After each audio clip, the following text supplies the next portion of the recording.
সন্তান ঠিক মানুষ হচ্ছে তো, এই প্রশ্নটা আপনি নিশ্চয়ই কখনো না কখনো ভেবেছেন। কিন্তু ওর মানুষ হওয়ার মাপকাঠিটা আপনি কি দিয়ে বিচার করেন? রেজাল্ট, নম্বর, ক্লাসের পজিশন? অনেকেই ভাবেন 90% পেলেই ভালো ছেলে, কিন্তু জানেন কি অনেক নাম্বার পেয়েও, র্যাঙ্ক করেও অনেকেই সহানুভূতি, সংবেদনশীলতার শিক্ষা পায় না।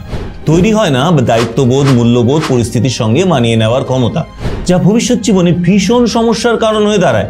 আবার কম নাম্বার পেয়েও অনেকের চরিত্রে এই বিষয়গুলো খুব ছাপ ফেলে যায়। এটাই মানুষ হওয়ার পথে, ভবিষ্যতে সফল হওয়ার পথে ওদের এগিয়ে রাখে।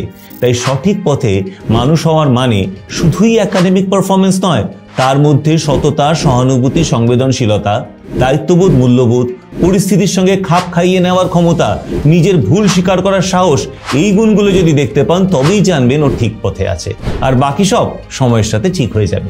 আপনি কি এই বিষয়ে একমত? তাহলে ভিডিওটা একটা লাইক করে আপনার সমর্থন জানাতে ভুলবেন না।